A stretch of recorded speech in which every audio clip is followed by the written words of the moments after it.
हरे कृष्णा, जय श्री हरि। ओम नमो भगवते वासुदेवाय। आइए भक्तों, आज हम रविवार के दिन सुनेंगे भगवान सूर्यदेव की कथा। समय की बात है, एक राजा था, एक रानी थी। उनके पास सिपाही, घोड़े, दास दासियां, धन दौलत सब कुछ था, सिर्फ उन्हें संतान नहीं थी। इसी कारण राजा रानी बहुत ही दुखी रहते थे। संतान प्राप्ति के लिए उन्होंने हर तरह का दान धर्म, धार्मिक अनुष्ठान, जप मंत्र, व्रत, पूजा पाठ किए, लेकिन कोई फायदा नहीं हुआ। अब राजा रानी दोनों वृद्ध होने लगे। अब दोनों गहन सोच में पड़ गए। अब हमारे इतने बड़े राज्य का क्या होगा? कौन बनेगा इस राज्य का वारिस? कौन लेगा प्रजा की जिम्मेदारी? राजा रानी दिन रात इसी चिंता में रहने लगे। उन्हें खाने पीने की भी सुध नहीं रहती। तो एक सुबह क्या होता है कि राजा के दरबार में एक साधु आता है। तो दासी रानी को इतला करती है। तब वह दासी से कहती है, यह मेरा अंतिम दान धर्म है, इसके बाद मैं अपने हाथों से कोई दान धर्म नहीं करूंगी। रानी चावल भरा छाछ हाथ में लेकर बाहर आती है और साधु की झोली में भिक्षा डालने आगे बढ़ती है। तो उसके चेहरे पर छाई उदासीनता साधु की दृष्टि में आती है और वह उससे पूछता है कि रानी साहिबा, क्या हुआ? आप क्यों इतनी उदास हो? तब रानी साधु को सारी हकीकत बता देती है और सिसकने लगती है। उस पर साधु कुछ पल गंभीर हो जाता है और कहता है, चिंता मत करना रानी साहिबा, आपकी संतान की इच्छा पूरी हो जाएगी। आपकी कोख से एक पुत्र जन्म लेगा, मात्र वह 14 साल तक ही आप लोगों को मिलेगा। उसके आगे वह इस मृत्यु लोक में नहीं रह पाएगा। इससे बढ़कर आपको कुछ देना मेरे लिए संभव नहीं है। अपनी बात पूरी करते हुए उसने अपनी झोली में हाथ डाला, थोड़ी सी बबूत निकालकर रानी को दी और कहा, आप और महाराज दोनों इसे बांटकर ग्रहण करना, तुम्हें जल्द ही पुत्र की प्राप्ति होगी। इतना कहकर साधु अपनी राह चला गया। उसके जाने के बाद रानी सोचने लगी, 14 साल तो 14 साल ही सही, उतने समय के लिए हमें पुत्र तो मिलेगा, यही काफ़ी है। उतने साल तक मैं उसे जी जान से बड़ा करूंगी, उसे ढेर सारा लाड़ दुलार दूंगी, अपनी संतान की मुराद पूरी करूंगी।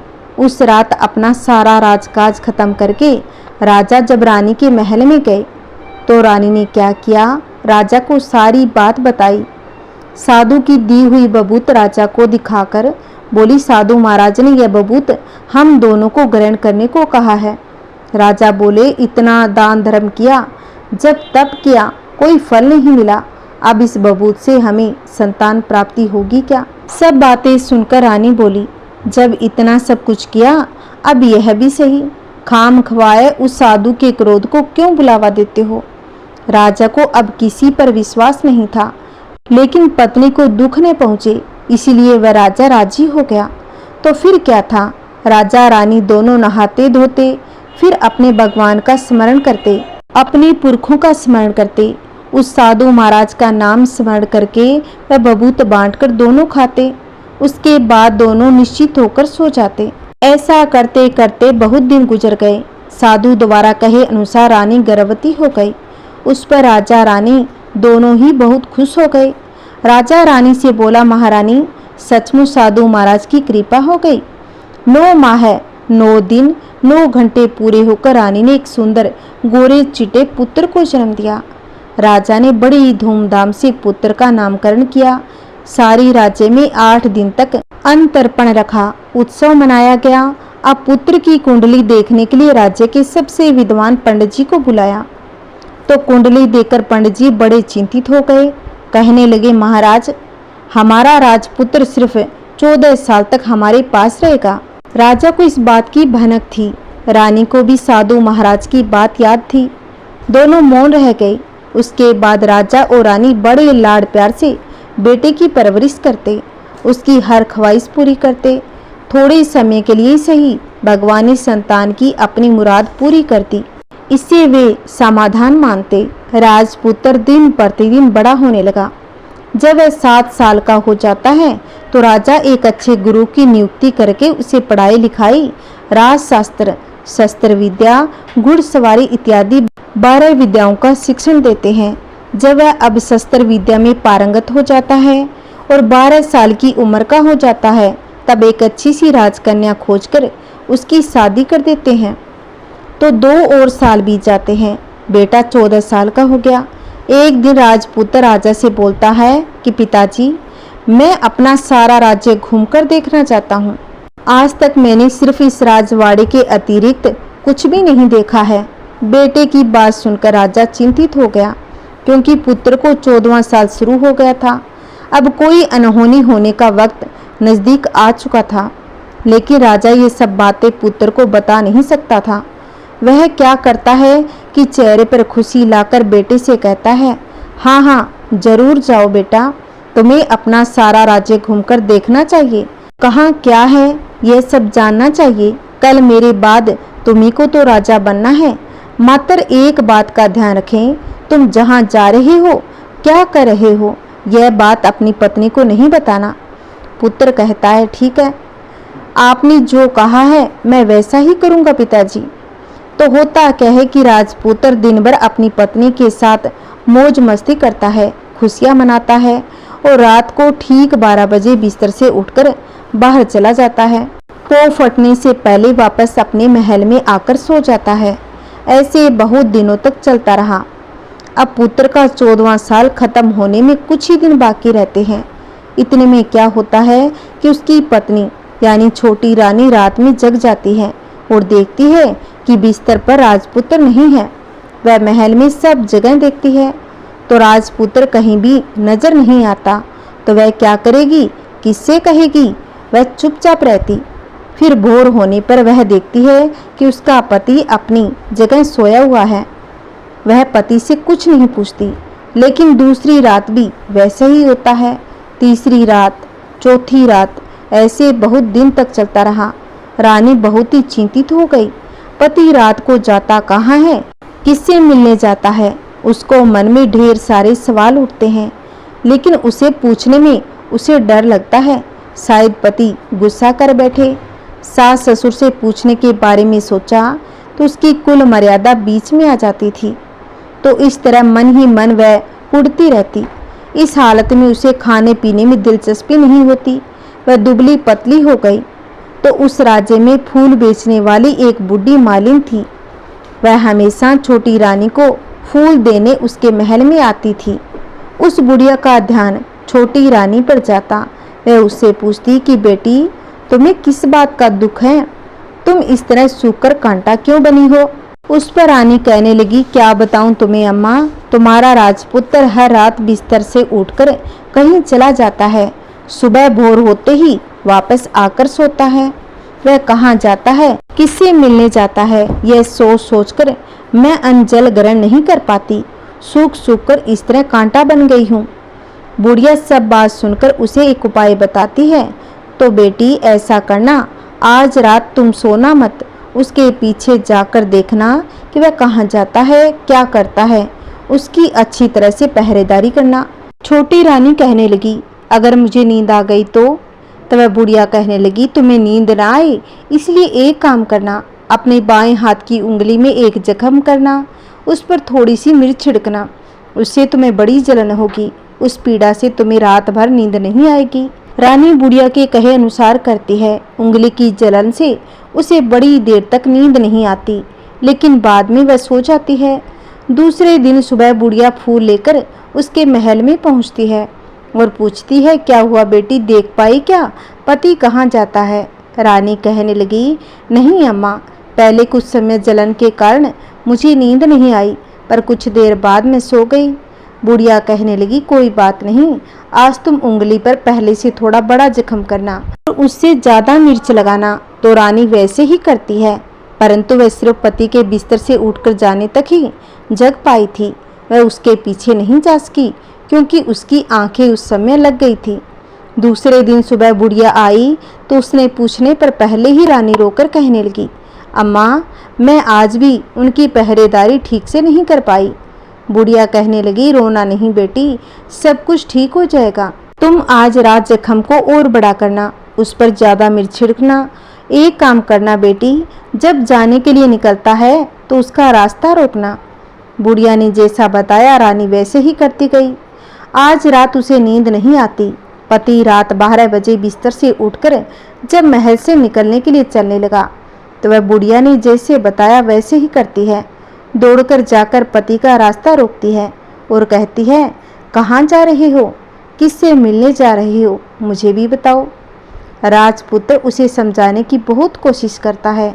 देखो, अगर मैंने तुम्हें बताया तो मैं तुम्हें दोबारा नहीं मिल पाऊंगा। तब वह कहने लगी, कोई बात नहीं, न मिल पाओ, लेकिन आप रात के समय कहाँ जाते हो ये मुझे पहले बता दीजिए। राजपुत्र निरुपाय हो जाता है। पत्नी की जिद के आगे उसकी एक भी नहीं चल पाती। ठीक उसी समय उसका 14वां साल खत्म होकर 15वां साल लगने वाला था। जो होता है वह हो जाने दो, वह सोचता है और कुछ चावल मंत्रों से सिद्ध करके पत्नी को देकर कहता है, इन चावलों के दानों को दोनों हाथों की मुट्ठी में पकड़ना। पहले दाएं हाथ में पकड़े चावल मेरे ऊपर फेंकना, मैं कौन हूँ तुम्हें पता चल जाएगा। बाद में बाएं हाथ में पकड़े चावल मेरे ऊपर फेंकना, मैं जैसा था तुम्हें मिल जाऊंगा। लेकिन यदि तुम बाएं हाथ के चावल मेरे ऊपर फेंकना भूल गई तो मैं तुम्हें कभी नहीं मिल पाऊंगा। वह बोली, नहीं भूलूंगी। रानी बड़े आत्मविश्वास के साथ कहकर दाएं हाथ में पकड़े चावल पति के ऊपर फेंक देती है तो राजपुत्र एकदम एक विशाल घोड़ा बन जाता है। एकदम उम्दा सफ़ेद गर्दन पर लंबी अयाल, देखते देखते वह तेजी से दौड़ने लगता है। रानी उस घोड़े को एकदम बोचक्की होकर देखने लगती है और पति ने बाएं हाथ के चावल फेंकने की जो बात कही थी वह तो भूल जाती है। उसकी आंखों के सामने घोड़ा महल से बाहर निकलकर चला जाता है। घोड़ा जो महल से बाहर जाता है तो वापस नहीं आता। अब रानी को बड़ा पश्चाताप होता है और स्वयं को कोसने लगती है, लेकिन अब उसका कोई फायदा नहीं होने वाला था। राजपुत्र अब वापस नहीं आने वाला था। सुबह होते ही महाराज महारानी को सब बातें पता चलती है। उन्हें बहुत ही दुख हुआ। वे बिस्तर पकड़ते और राह देखते एक दिन उनका बेटा वापस आ जाएगा। इस तरह 1 महीना गुजरता है, 2 महीने गुजरे, 3 महीने गुजरे, आखिर 6 महीने पूरे हो गए। राजपुत्र का कोई अता पता नहीं था। प्रधान राजपुत्र को ढूंढने के लिए राज्य के गांव-गांव सिपाही भेजते, लेकिन उन्हें कोई सफलता हासिल नहीं होती। इधर रानी अपनी हट के कारण पति गायब हो गया यह सोचकर स्वयं को मन ही मन कोसती और प्रण कर लेती है, कुछ भी करके पति को ढूंढ लाएगी, उसे वापस लेकर आएगी। एक दिन वह सुबह उठकर सास ससुर के महल में जाती है और कहती है कि मैं अपने पति की खोज में जा रही हूँ। महाराजा महारानी को और क्या चाहिए था, कुछ भी करके उनका बेटा उन्हें वापस मिलना चाहिए था। वे बहू को जाने की अनुमति देकर कहने लगे कि बेटी, तुम्हें जो चाहे वो करो, जहाँ जाना है वहाँ जाओ, लेकिन हमारे बेटे को वापस लेकर आओ, भगवान तुम्हें कामयाबी दे। अब रानी क्या करती कि अपना शाही वेश बदलकर एक सेठानी बन जाती है। कुछ दास दासियों को, कुछ नौकरों को साथ में लिया, कुछ सामान साथ लिया और राज्य की सीमा पर जाकर वहाँ एक भोजनालय खोल दिया। वहाँ आने वाले सब यात्रियों को खाना मुफ्त में देने लगी। मात्र एक शर्त रखी, खाने वाले को उसकी कोई देखी अजीब चीज उसकी मालकिन को यानी राजकन्या को बतानी पड़ेगी। वहां आने वाले हर नागरिक अपनी तरफ से मैंने यह देखा, मैंने वह देखा कहकर वहां से मुफ्त खाना खाकर जाता था। परंतु रानी को जो बात चाहिए थी वह तो अभी तक नहीं मिली थी। ऐसे ही कुछ दिन बीत गए तो इधर क्या हुआ कि रानी के महल फूल लेकर जाने वाली बुढ़िया के एक बेटा और बहू थे और उनका एक बेटा था यानी बुढ़िया का पोता। तो बेटा और बहू सुबह काम के लिए निकलते थे तो पोते को संभालने की जिम्मेदारी बुढ़िया पर रहती थी। बुढ़िया दिन भर पोते को संभालती थी। एक दिन क्या हुआ कि बुढ़िया को पान खाने की आदत थी तो पान लगाने के लिए चूना चाहिए था। उसे तैयार करने के लिए सीपियाँ लेकर आई। इन सीपियाँ भूनने के लिए गोबर के कंडे चाहिए थे। कंडे इकट्ठा करने के लिए वह बांस की टोकरी लेकर चरवाहे के मैदान पर गई। वहाँ बहुत सारे कंडे थे। उन्हें जमा करते करते उसे आने में बहुत रात हो गई। इस ओर शाम होते ही काम से वापस बेटा बहू घर पहुँचे तो देखा बच्चा घर पर अकेला था और रो भी रहा था। वे दोनों गुस्से से लाल पीले हो गए। इतने में बुढ़िया घर आ पहुंची। बेटा ने पूछा, पोते को घर अकेला छोड़कर कहाँ गई थी? बुढ़िया बताने लगी, मैं गोबर के कंडे इकट्ठे करने गई थी। इस पर बेटा बोला, दोबारा बच्चे को अकेला घर पर छोड़कर यदि कहीं गई मैं तुम्हें बहुत पीटूंगा। बुढ़िया कहने लगी, नहीं बेटा, फिर कभी ऐसा नहीं करूंगी। लेकिन दूसरे ही दिन बुढ़िया वह बात भूल गई। फिर चरवाहे के मैदान पर कंडे इकट्ठा करने चली गई। शाम को जब बेटा बहू काम से वापस लौटे तो क्या देखा कि बच्चा घर पर फिर अकेला था और रो भी रहा था। अब उसके बेटे की सहन शक्ति खत्म होने लगी। बुढ़िया के वापस आने पर उसे घर से निकाल दिया। अब बुढ़िया रात भर घर से बाहर रात भर बैठी रही। सुबह होते ही हाथ में टोकरी लेकर कंडे इकट्ठा करने के लिए निकल गई। उस दिन उस पर कंडे इकट्ठा करने का मानो पागल सवार था। कंडे इकट्ठा करते करते कब अंधेरा छा गया उसे कुछ भी मालूम नहीं चला। उसे जब ध्यान आया तो गांव का रास्ता भी ठीक से दिखाई नहीं दे रहा था। वह रात के अंधेरे में आंखें खोल खोल कर देखती हुई आगे निकल पड़ी। क्या हुआ, एक कपिला गाय छन छन की आवाज करते गले की घंटी बजाते ठुमक ठुमक कर उस मैदान पर आ गई। उसे देखकर बुढ़िया सोचने लगी, इस गाय के पीछे पीछे जाऊंगी तो गांव तक पहुंच जाऊंगी। तब बुढ़िया उसके पीछे पीछे जाने लगी। वह गाय क्या करती है, उस मैदान से लेकर एक एक करके 6 मैदान पार करती है। आखिर में वह 7वें मैदान पर पहुंच जाती है। तो वहां क्या हुआ कि उस मैदान पर एक बड़ा सा पत्थर है। गाय जाकर उस पत्थर को अपना सींग मारती है। सींग मारा तो वह पत्थर दूर हट गया और पाताल में नीचे जाने की सीढ़ियां दिखाई देने लगी। तब वह गाय उन सीढ़ियों से नीचे जाने लगी। बुढ़िया वह सब देखती रही। झट से जाकर गाय की पूंछ को पकड़ लिया। पूंछ पकड़कर वह गाय के साथ नीचे पाताल में पहुंच गई। पाताल में पहुंचते ही तुरंत गाय की पूंछ छोड़ दी, इधर उधर देखने लगी। वहीं से बुढ़िया ने देखा कि पाताल में सब जगह जगमगाहट थी, दिया दीप जल रहे थे। तेज रोशनी गाय के ऊपर पड़ती है और वहां अद्भुत घटनाएं घटने लगी। गाय के नीचे जाते ही उसके गले में अपने आप सांकल पड़ गई। छम छम करके कोई दुधारी उसे गाय का दूध निकालने लगा। लेकिन जो भी कोई वह कर रहा था वह मातर दिखाई नहीं दे रहा था। बुढ़िया बहुत ही घबरा गई, कहाँ जाकर फंस गई और वह सोचने लगी और यहाँ वहाँ छिपने के लिए जगह ढूंढने लगी। लेकिन उसे कहीं भी जगह नहीं मिली, हर जगह उजाला ही उजाला था। तो वह यूं एक कोने में जाकर खड़ी हो गई। जो कुछ सामने हो रहा था वह मौन रहकर देखने लगी। कुछ पल के बाद वहां झट से एक उम्दा सफेद घोड़ा आया। वहां 2 कुंड थे, उसमें से एक कुंड में उस घोड़े ने छलांग लगाई और ऊपर आ गया। अब उसे राजपुत्र का रूप प्राप्त हो गया। राजपुत्र बनने के बाद उसने दूसरे कुंड में पानी में स्नान किया। वहां रखे नए कपड़े पहने। नजदीक ही एक सुंदर पलंग था, उस पर आकर वह बैठ गया। उसके सामने अपने 5 पकवानों की थाली आ गई। दूध की एक प्याली आ गई, 5 सुपारी आ गई।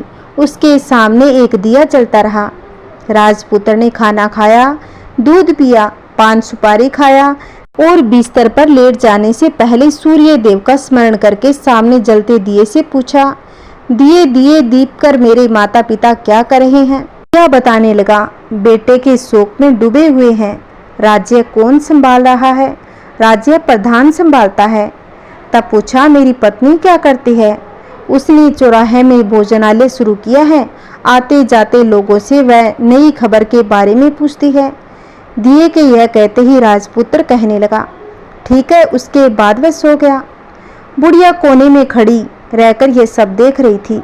ऐसी अद्भुत घटना उसने जिंदगी में पहली बार देखी थी। उसे अंदर ही अंदर चुलबुलाहट होने लगी।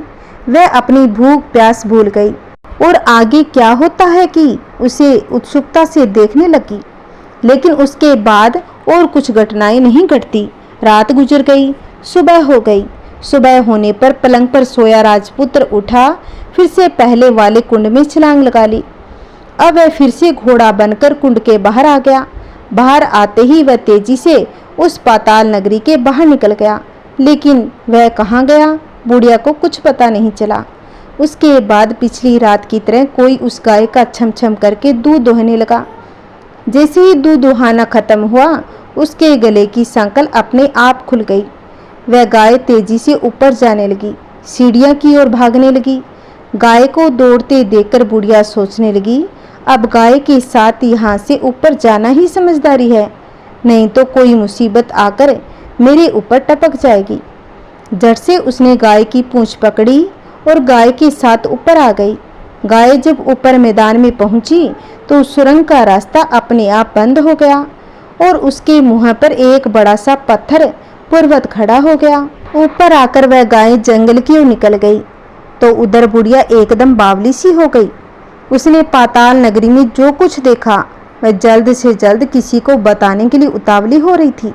उसे एकदम याद आया कि नगर की सीमा पर कोई औरत भोजनालय चलाती है और नई बात बताने वाले को अच्छा खाना पीना मुफ्त में देती है।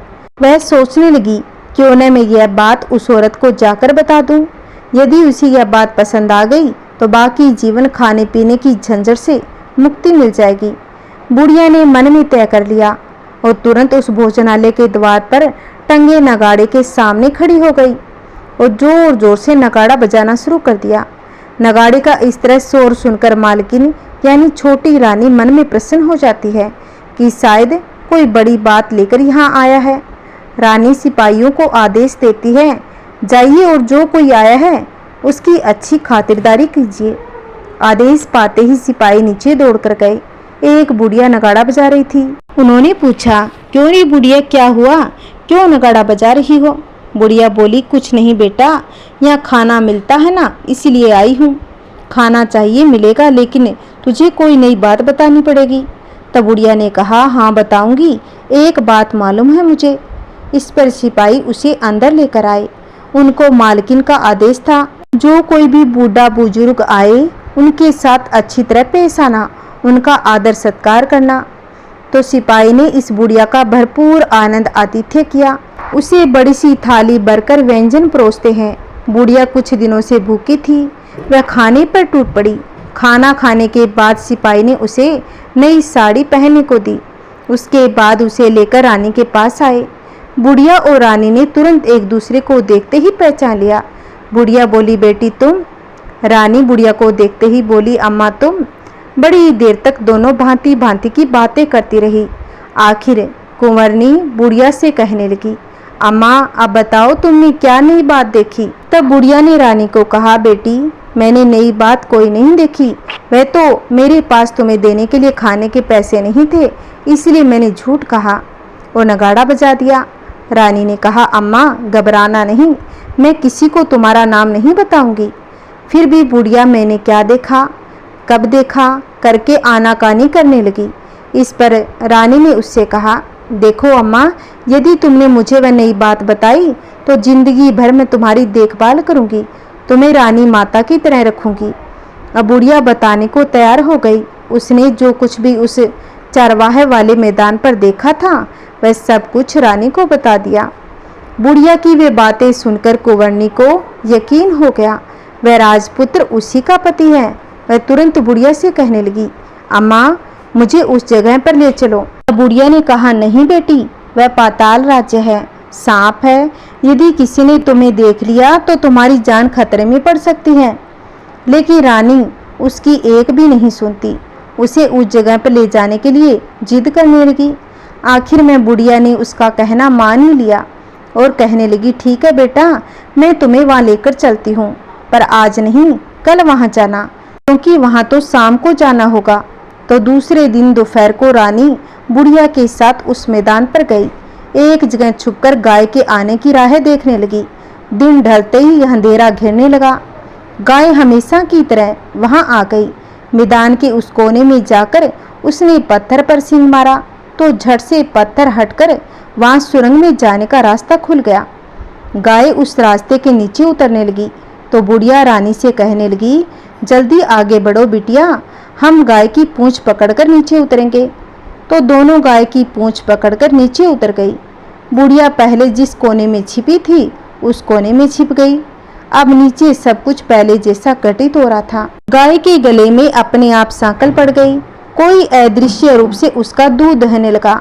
एक सफेद उम्दा घोड़े ने आकर एक कुंड में छलांग लगाई तो राजपुत्र के रूप में ऊपर आया। राजपुत्र दूसरे कुंड में नहाने लगा। बाद में उसके सामने खाने की थाली आ गई। दूध की प्याली आ गई, पान बीड़ा आ गया। राजपुत्र सब ग्रहण करके सोने के लिए पलंग पर आया तो सोने से पहले सूर्य देव का स्मरण करके और दिए से पूछने लगा, दिए दिए दीप कर बता, मेरे माता पिता क्या कर रहे हैं। तो दिया कुछ जवाब नहीं देता, बल्कि वह बुझने लगता है। तब राजपुत्र को कुछ अघटित हुआ है इसका संदेह हो जाता है और वह उदास हो गया। जो कुछ भी हुआ वह हो जाने दो, ऐसा सोचकर सोने के लिए बिस्तर पर लेट गया। अब रानी का संयम छूट गया। दौड़कर पति के पास गई और उसके पैर पकड़ने के लिए आगे बढ़ने लगी। राजपुत्र तुरंत ही पत्नी को पहचान गया और झट से पीछे हट गया और चिल्लाने लगा, नहीं नहीं, मुझे मत छूना, सर्वनाश हो जाएगा। रानी दोनों हाथ जोड़कर पति से अपनी भूल स्वीकार करने लगी। स्वामी, मुझसे भूल हो गई, मुझे आपसे नहीं पूछना चाहिए था कि आप रात को कहाँ जाते हो। मैं अपनी भूल स्वीकार करती हूँ, मुझे मेरी भूल की सजा मिल गई है। अब आप घर चलें, आपके वियोग में आपके माता पिता ने बिस्तर पकड़ लिया है, आपकी प्रजा भी बहुत दुखी है। उस पर राजपुत्र कहने लगा, वही तो एक बार तुम गलती कर बैठी हो, अब दोबारा मत करना, नहीं तो अब मैं तुम्हें जो दिख रहा हूँ वह भी नहीं दिखूंगा। रानी अब विलाप करने लगी, जोर जोर से जमीन पर सिर पटकने लगी। राजपुत्र के मन में उसके प्रति दया उत्पन्न हो गई। वह उससे कहने लगा, यदि तुम मुझे पाना ही चाहती हो तुम्हें एक काम करना होगा। काम कठिन है लेकिन वह तुम्हें अकेला ही करना है। तब रानी ने कहा, कहो स्वामी, कितना भी कठिन काम हो मैं उसे पूर्ण करूंगी। रानी कहने लगी। इस पर राजपुत्र ने कहा, इस पाताल से ऊपर जाते ही तुम्हें एक घना जंगल नजर आएगा। ऐसे 6 जंगल पार करने के बाद 7वां जंगल मिलेगा। वह जंगल सबसे घना है। उस जंगल में बीचों बीच एक पीपल का पेड़ है। उसके आसपास की जगह पत्ते, फंदे, जटाएं, कांटे इत्यादि से ढक चुकी है। वहाँ बाघ, शेर, भालू, सांप सभी दमा चौकड़ी बैठती है। तुम्हें उन सबको भगाकर वह जंगल साफ करना है। उसकी गोबर से लिपाई करके पवित्र बनाना है, रंगोली से सजाना है। उसके बाद वहाँ धूप, कपूर, अगरबत्ती जलानी है। फूल कुमकुम से पेड़ की तने की पूजा करनी है। दूध दही से बने चावल का भोग चढ़ाना है। ये सब तुम्हें दोपहर को 12 बजने से पहले करना है। 12 बजने के समय तुम्हें उस जगह पर बैठकर सूर्य भगवान का ध्यान करना है। ठीक 12 बजे सूर्य भगवान का रथ वहाँ उतरेगा। वे वह सब देखकर खुश हो जाएंगे और कहेंगे, जिस किसी ने ये सब किया है उसे मैं मन चाहा फल दूंगा। तुम सामने जाकर उसके रथ का दाहिना घोड़ा मांगना, मैं तुम्हें मिल जाऊंगा। इतनी बात कहकर राजपुत्र अपने पलंग पर सो गया और छोटी रानी भोर होने की राह देखने लगी। भोर होते ही वह बुढ़िया के साथ गाय की पूंछ पकड़कर ऊपर आ गई। ऊपर आने के बाद वह बुढ़िया से कहने लगी, अम्मा, अब मैं अकेले ही आगे जाऊंगी, तुम भोजनालय वापस जाओ। वह जंगल में जाकर राजपुत्र की बताई जगह ढूंढने लगी और स्वयं आरी से वह जंगल साफ कर देती है। बाद में राजपुत्र ने जैसे बताया वैसी लिपाई पोताई करके वापस आ गई। दूसरे दिन पौ फटने से पहले उठी, जंगल में उस जगह पहुंची। वहां जाकर इत्र गुलाब का पानी छिड़ककर वह जगह सुगंधित की, धूप अगरबत्ती जलाकर उसे पवित्र किया। पूजा की सब सामग्री वहां तैयार रखकर सूर्य भगवान का ध्यान करने बैठ गई, जैसे कि पति ने बताया था। दोपहर को ठीक 12 बजे सूर्य भगवान का रथ उस पीपल के पेड़ पर आकर रुका। सूर्य भगवान ने जब रथ के नीचे देखा तो सुगंधित वातावरण देखकर बहुत ही प्रसन्न हो गए। फिर वे बोले, जिस किसी ने यह काम किया है वह यहाँ आकर आज मुझसे कुछ भी मांगे, मैं उसे दूंगा। रानी ने जब ये शब्द सुने तो बिना समय गवाए दौड़कर उनके सामने आ गई।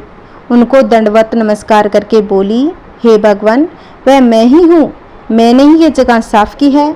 भगवान सूर्यदेव बोले, अच्छा, जो तुम्हें चाहिए वो मांगो। तब छोटी रानी कहने लगी, हे भगवान, मुझे आपके रथ का दाहिना घोड़ा चाहिए। सूर्य भगवान बोले, नहीं नहीं, मैं तुम्हें और कुछ भी दे सकता हूँ, लेकिन यह घोड़ा नहीं दे सकता। मेरे रथ के 12 घोड़े हैं, तुम चाहो कोई भी मांग सकती हो, लेकिन यह दाहिना घोड़ा नहीं, मैं तुम्हें नहीं दे सकता। छोटी रानी ने एक भी नहीं सुनी।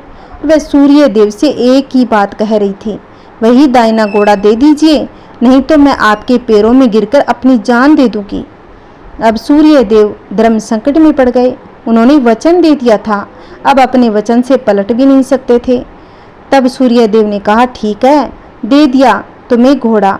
सूर्य देव ने कहा, फिर एक बात और भी कही कि देखो, मैंने तुम्हें घोड़ा तो दे दिया, लेकिन वह तुम्हें यहाँ नहीं मिलेगा, तुम्हें उसे पाताल में जाकर लाना होगा। रानी बोली, पाताल में ही क्या भगवान, मैं उन्हें पाने के लिए कहीं भी जा सकती हूँ। रानी को वचन देकर सूर्यदेव अपने मार्ग चले और उधर रानी जंगल से अपने भोजनालय में आ गई। फिर वह बुढ़िया को लेकर उस मैदान पर आ गई। जल्दी ही शाम हो गई। शाम होते ही वहां पर गाय आ गई। उसने सींग मारकर सुरंग का पत्थर हटा दिया तथा नीचे उतरने लगी। रानी और बुढ़िया जल्दी जल्दी उसकी पूंछ पकड़कर नीचे उतर गए। नीचे पाताल में सब घटनाएं पहले की तरह ही घटने लगी। घोड़े का एक कुंड में नहाकर राजपुत्र बन जाना, नहा धोकर पलंग पर जाकर बैठना, उसे खाने की थाली, दूध की प्याली आना, पान बीड़ा आना। लेकिन आज एक बात नहीं घटी। आज दो दो थाली, दो दो दूध की प्याली, दो दो पान बीड़े उसके सामने आए। वह कुछ नहीं बोला। अपने हिस्से की थाली खाकर, दूध पीकर, पान बीड़ा चबाकर वह सोने चला गया। हमेशा की तरह दिए से पूछने लगा, दिए दिए दीप कर बता, मेरे माता पिता क्या कर रहे हैं। दिया ने कहा, वे दोनों तुम्हारे शोक में मरने की स्थिति में पहुंच गए हैं। तब उसने कहा, ऐसा? झट से उसकी आंखों से आंसू टपकने लगे। फिर वह पूछने लगा, दिए दिए दीप कर, मेरे राज्य कौन चला रहा है। तुम्हारा राज्य प्रधान चला रहा है। वह सब कुछ हड़प चुका है। वह प्रजा पर बहुत अत्याचार करता है।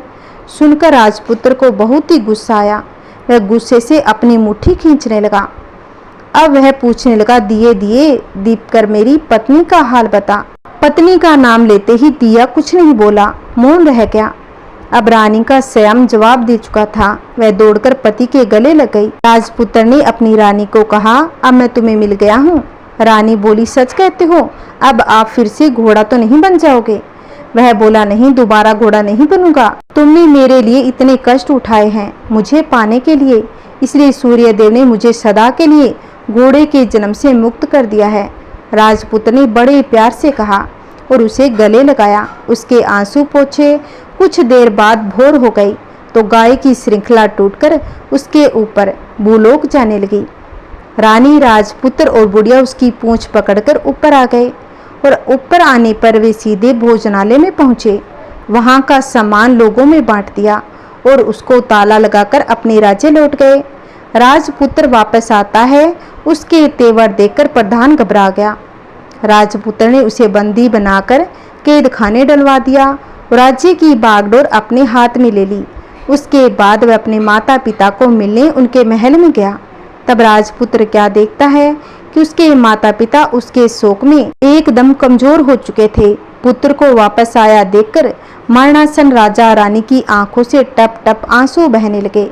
इन दोनों ने पुत्र को गले लगाया, उसे प्यार से सहलाया। इतना होने के बाद उनके सेहत में एकदम सुधार आने लगा। वे अब बिस्तर से उठकर बैठ गए, पुत्र को आशीष देने लगे। राजपुत्र के आने की खबर तुरंत राज्य भर में फैल गई। प्रजा खुशी से फूली नहीं समाई। प्रजाजन राजमहल के सामने इकट्ठे हो गए। राजपुत्र ने भी उन्हें दर्शन दिए और आज से उन्हें कोई दुख नहीं पहुंचाएगा, ऐसा वचन भी दिया। अब राजा अपने पुत्र का राज्याभिषेक करके उसे सिंहासन पर बिठाया। अब बहू को महारानी का दर्जा दिया और स्वयं अपनी पत्नी के साथ ईश्वर स्मरण में लग गए। खुशी के दिन बिताने लगे। महाराजा बना राजपुत्र अच्छी तरह से राज्य चलाने लगा। अपनी पत्नी के साथ सुख शांति से जीवन बिताने लगा। उस बुढ़िया को रानी ने अपने ही पास रख लिया। उसकी अच्छी तरह से देखभाल करने लगी। बुढ़िया और उसके बुढ़ापे के दिन अच्छी तरह से गुजरने लगे। बोलिए सूर्य भगवान की जय, बोलिए पितर देवता की जय। अगर आपको यह कथा अच्छी लगी है तो प्लीज़ इस वीडियो को शेयर करें, लाइक करें और कमेंट में पितर देवता की जय अवश्य लिखना। अगर आपने अभी तक मेरे चैनल को सब्सक्राइब नहीं कर रखा है तो प्लीज़ मेरे इस चैनल को सब्सक्राइब करें, जिससे आपको आने वाली वीडियो की नोटिफिकेशन मिलती रहेगी। जय श्री कृष्णा, राधे राधे, ओम नमः शिवाय।